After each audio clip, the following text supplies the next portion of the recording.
زمین و زمان تمہارے لیے، مکین و مکان تمہارے لیے، جو مدینے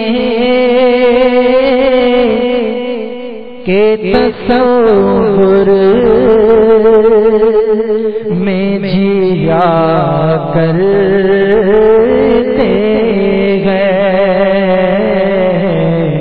جو مدینے کے تصور میں جیا کرتے ہیں، ہر جگہ مدینے کے تصور میں جیا کرتے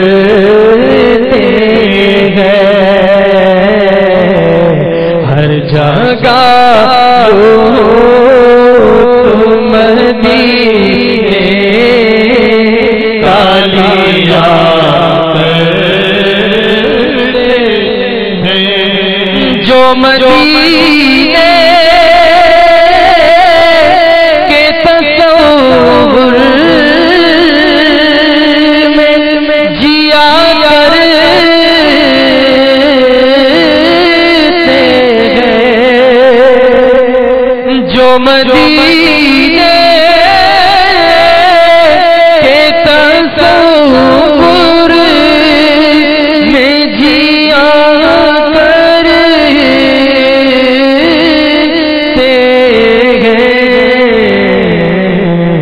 ہر جگہ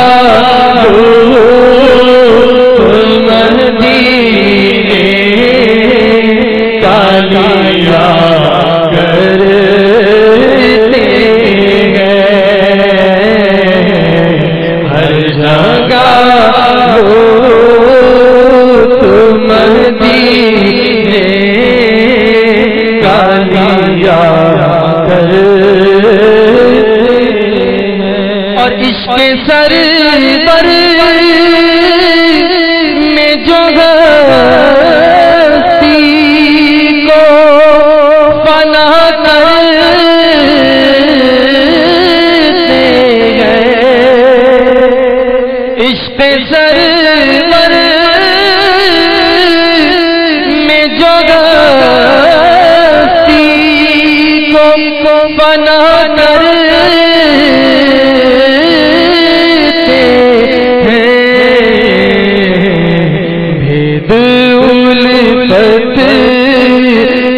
فقط ان پہ کھلا کرتے ہیں، الفت کے فقط ان پہ کھلا کرتے ہیں۔ میرے آقا اعلیٰ حضرت امام اہل سنت عظیم البرکت عظیم المرتبت پروانہ شمع رسالت امام عشق و محبت مولانا شاہ امام احمد رضا خان علیہ رحمۃ الرحمان، یہ گویا کہ ایک شعر کوئی آسان کر کے لکھا گیا ہے کہ رضا جو دل کو بنانا تھا جلوہ گاہ حبیب، تو پیارے قید خودی سے رہیدہ ہونا تھا، کہ جو اپنے دل کو محبوب کی جلوہ گاہ بنانا چاہتے ہیں، ظاہر جو محبوب کی جلوہ گاہ بنیں گے اس پر کیسے کیسے بھید کھولیں گے، تو رضا جو دل کو بنانا تھا جلوہ گاہ حبیب، تو پیارے قید خودی سے رہیدہ ہونا تھا، اور اس کا پہلا مصرع کیا ہے؟ عشق سرور میں جو ہستی کو فنا کرتے ہیں، جب اپنی ہستی کو فنا کرنا ہے کس میں؟ عشق سرور صلی اللہ تعالی علیہ وآلہ وسلم میں، کہ سرکار صلی اللہ تعالی وسلم کے عشق و محبت میں گویا کہ اپنے آپ کو گھما دے، اپنے آپ کو ڈبو دے، اپنے آپ کو مٹا دے، اور گویا کہ اس شعر کی طرف جائے کہ اتنا تو فنا ہو جاؤں میں تیری ذات عالی میں، جو مجھ کو دیکھ لے اس کو تیرا دیدار ہو جائے.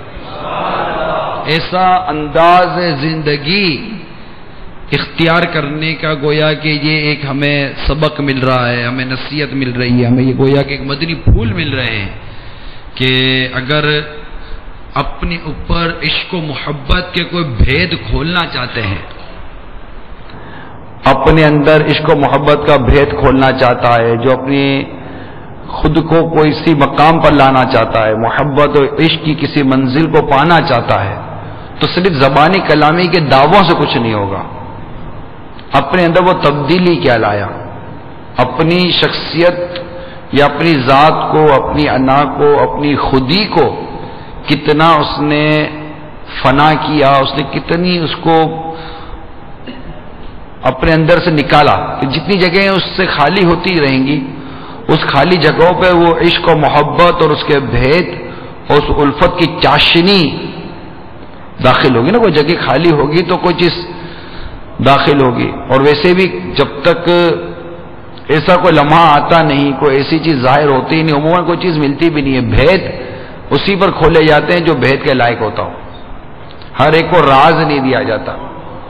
ایک بات کے دوران یاد آ رہا، عموماً لوگوں کو اسم اعظم کا بڑا ہوتا ہے کہ کوئی اسم اعظم پتہ چل جائے، اسم اعظم پتہ چل جائے. پیر صاحب کو بھی کہتے ہیں اسم اعظم بتا دیجئے، تو اس کو بھی کہتے ہیں اسم اعظم بتا دیجئے. اسم اعظم کے پیچھے لوگ کافی پڑے رہتے ہیں کہ اسم اعظم پتہ چلے گا تو یوں ہو جائے گا، یوں ہو جائے گا. تو ایک مرید پیر صاحب کے پیچھے پڑے تھے کہ مجھے اسم اعظم چاہیے، مجھے اسم اعظم چاہیے. پیر صاحب ٹالتے رہے. ایک دن پیر صاحب نے ایک برتن دیا اور اس برتن کے اوپر ایک ڈھکن رکھ دیا، بند کر دیا، اور کہا بیٹا یہ جاؤ فلاں شخص کو دے آؤ اور راستے پر دیکھو بیٹا کھولنا مت کہ اس میں کیا ہے.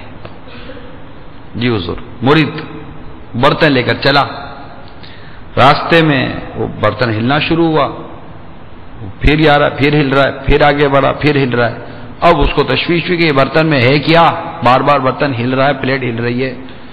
اس نے جیسے ہی اس اوپر سے پیالہ ہٹایا تو اس میں چوہا تھا، بھاگ گیا.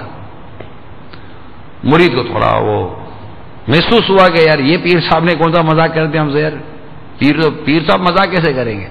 وہ گیا، پیر صاحب یہ کیا مذاق ہے، آپ نے وہ چوہا جا رہا تھا. بولے کیوں؟ بولا وہ ڈھکن ہٹا. میرے منع کیا بیٹا ڈھکن مت ہٹانا. اور وہ ہل رہا تھا، میں کیا کروں، ہلایا. تو بولا بیٹا جب تم ایک راز نہ سنبھال سکا تو اس میں اعظم کیا سنبھالے گا. امتحان. اسی طرح ایک اور مرید بھی تھا، اپنے پیر صاحب کے پیچھے پڑا ہوا تھا، مجھے اس میں اعظم چاہیے، مجھے اس میں اعظم چاہیے. پیر صاحب نہیں بتا رہے تھے. ایک دن وہ کہیں بازار سے گزر رہا تھا تو کچھ لوگ مل کر ایک شخص کو جم کاٹا تھا، مار رہے تھے، اس کو دو رہے تھے. اور وہ دیکھ رہا تھا، اس کو غصہ آ رہا تھا کہ یہ ایک آدمی کے اوپر اتنا زیادتی کیوں ہو رہی ہے. اس دن اگلے لمحے یا اگلے دن پیر صاحب کے پاس گیا. میں کہتا تھا نا مجھے اسم اعظم دو، مجھے اسم اعظم دیتے. وہ محلے کے اندر اتنی بری طرح مار رہے تھے اس بزرگ کو، اس شخص کو. مجھے اسم اعظم ہوتا ہے کو جلا کے بھسم کر دیتا میں. چاچا یوں کرتا ہے، جلا کے بھسم کر. بولا بیٹا وہ تجھے میں اس لیے اعظم نہیں دے رہا ہوں کہ وہ جسے مار رہے تھا نا وہ میں ہی تھا، تو میں بھی تو برداشت کر رہا تھا نا. اب تجھے ایک ایسی چیز دے دوں جس سے تو خود اپنے آپ کو بھی نقصان پہنچا، دوسروں کو بھی نقصان پہنچا. تو ہر ایک ہر چیز لینے کا نہ لائق ہوتا ہے، نہ ہر چیز دینے کا لائق ہوتا ہے.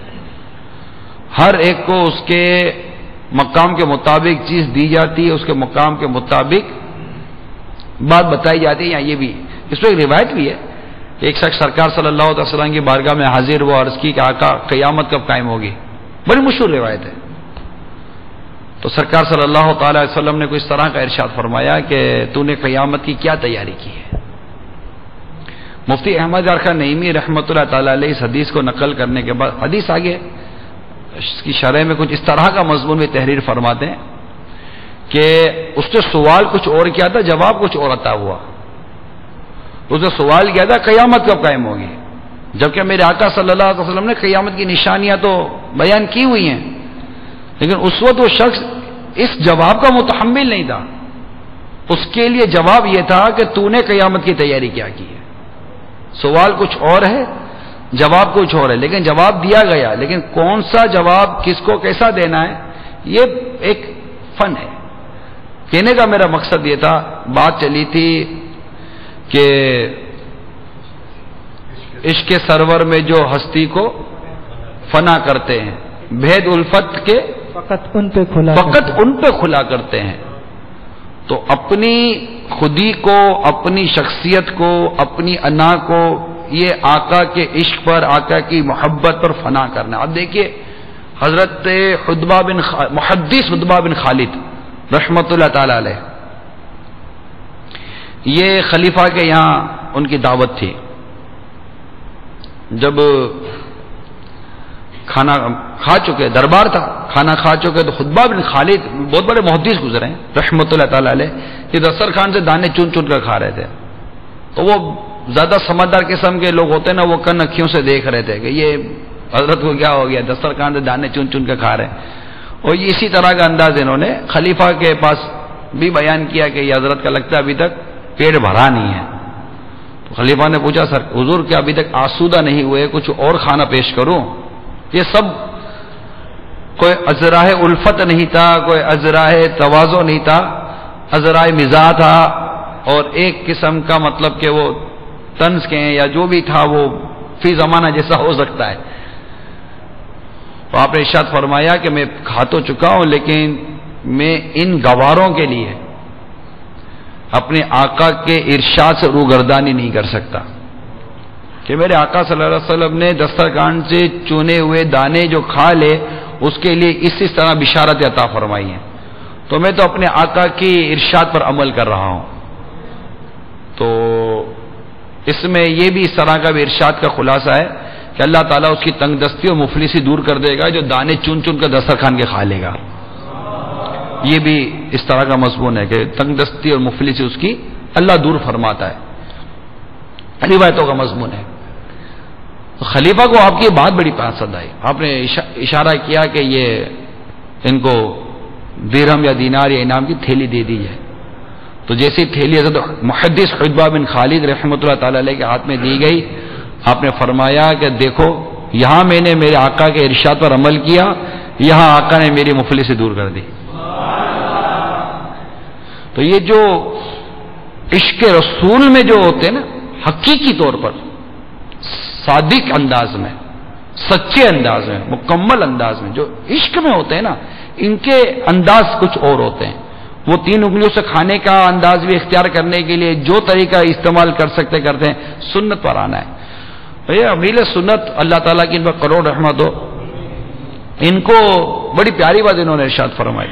دیکھیں عشق کی بات ہے، آپ نے اپنے وضو خانے پر چائے کی چھنی ہوتی ہے نا، جس سے ہم چائے گزر کر کپ میں جاتی ہے، پتی اوپر رہ جاتی ہے، تو کسی نے ان کو کسی کا واقعہ بیان کیا ہوگا کہ فلاں شخص ہے، اس نے اپنے وضو خانے پر چائے کی چھنی رکھی ہے، اپنے وضو خانے پر، کہ وہ جب مسواک کرتے تو مسواک کے ذرے جو منہ میں رہتے ہیں تو وہ مسواک کے ذرے جو نا وہ چائے کی چھنی میں ڈالتے تھے تاکہ وہ مسواک کے ذرے بھی نالیوں میں نہ بہ جائیں۔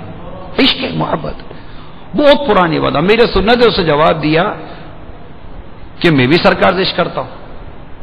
جواب کیا دیا؟ جو میں بات بیان کرنا چاہ رہا ہوں، جواب کیا دیا؟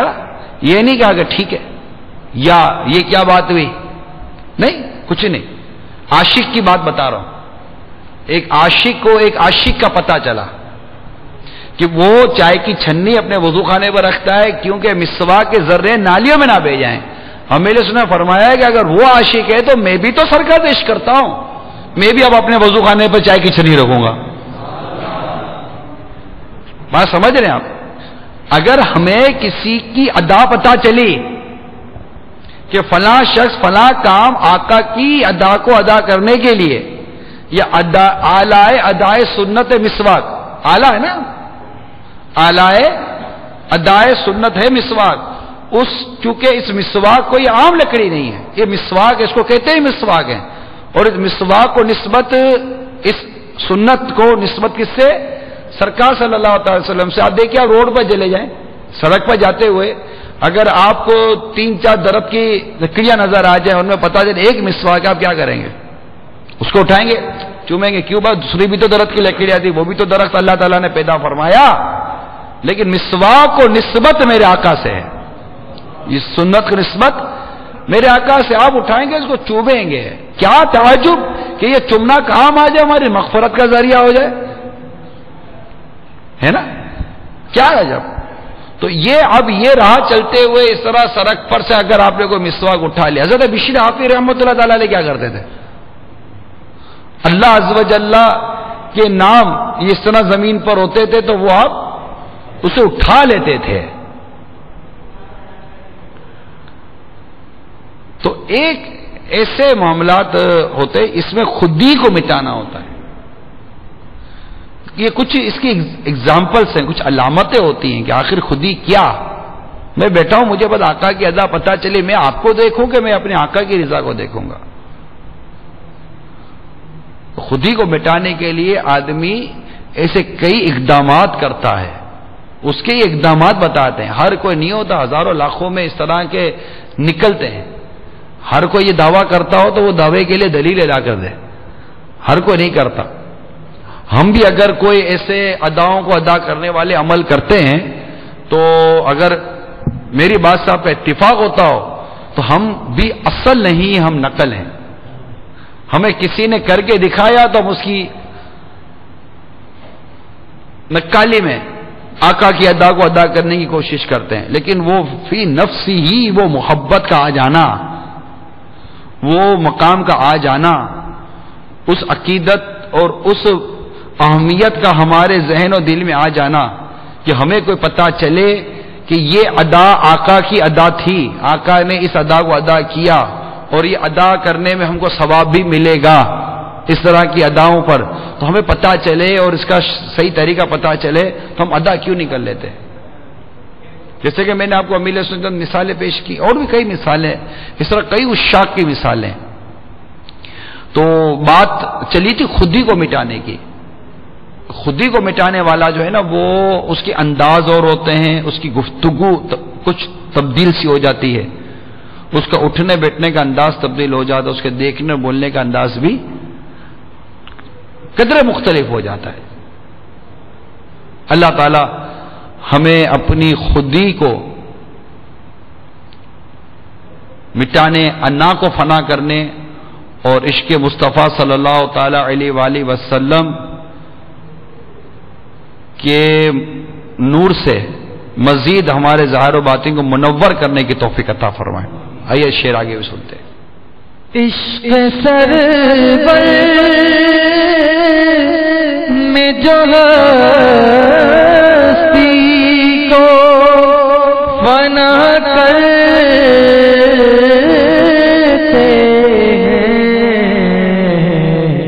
بید الفت کے فقط ان میں کھولا کرتے ہیں، بید الفت کے فقط ان میں کھولا کرتے ہیں، اور مال و دولت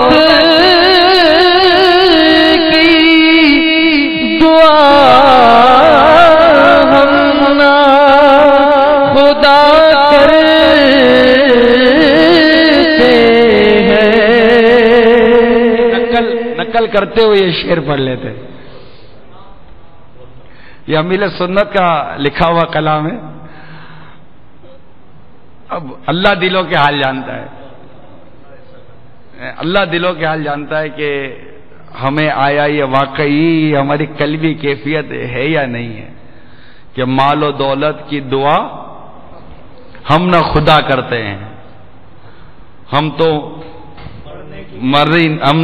مرنے کی مدینے میں دعا کرتے ہیں، تو دوسری تو ہماری التجا ہے یا اللہ مدینے میں موت دے دے، لیکن آیا یہ مال و دولت کی دعا ہم نہ خدا کرتے ہیں؟ تو اب اس میں یہ کہ ہم نقل کرتے ہیں، اچھوں کی نقل بھی اچھی ہے، اور اللہ سے یہ دعا کرتے ہیں کہ یا اللہ ہماری وہ کیفیت کر دے جو تجھے پسند ہے، اپنے کو سچا رہنا چاہیے۔ کہ سچے کو اپنے کو سچا رہنا چاہیے. اب اللہ کی بارگاہ میں کیا مطلب کہ آدمی بناوٹ کیا کر سکتا ہے؟ اللہ جانتا ہے کہ نیت کدھر کی ہے.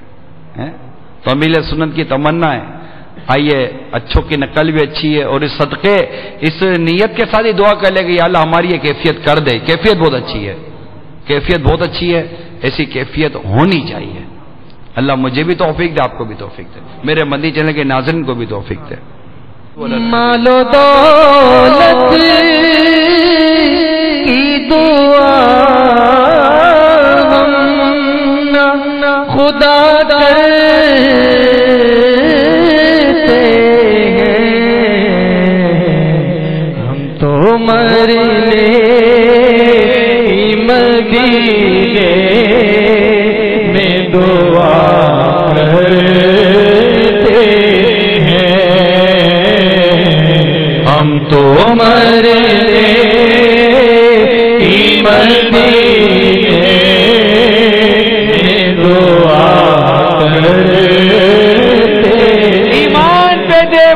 مدینے کی گلی میں, ایمان پہ دے موت مدینے کی گلی میں, مدفن میرا محبوب کے قدموں میں بنا دے. تینوں زمان